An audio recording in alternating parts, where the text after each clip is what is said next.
तर काल बीड जिल्ह्यामध्ये डिहायड्रेशनमुळे एका मुलाला हार्ट अटॅक आला. ठीक आहे.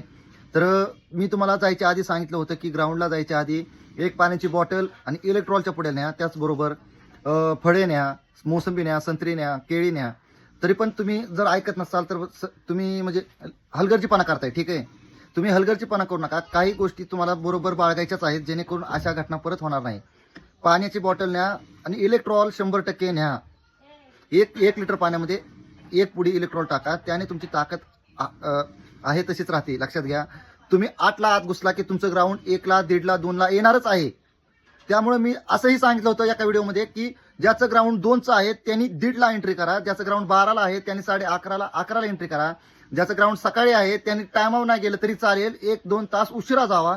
तरी पण पोरं न ऐकता लवकर ग्राउंड देण्याच्या नादात लवकर जातात, लाईनीत बसतात, नाश्ता करत नाही, पाणी पित नाही, बरोबर फळे ठेवत नाही, काही नाही. डोक्यात आलेला प्रेशर तो तसाच राहतो आणि पूर्ण बॉडी त्या प्रेशरच्या आवाक्यात येते आणि अशी घटना होऊन जाते पोरांनो. ठीक आहे. तुम्हाला काय गोष्टीबद्दल हलगर्जीपणा करायचा नाहीये. ठीक आहे. आता मी असा व्हिडिओ बनवतच राहणार आहे, पण तुम्ही स्वतःच्या शरीराची काळजी घ्या. तुमची घरी कोणतरी वाट पाहत आहेत याचं पण एक भान ठेवा.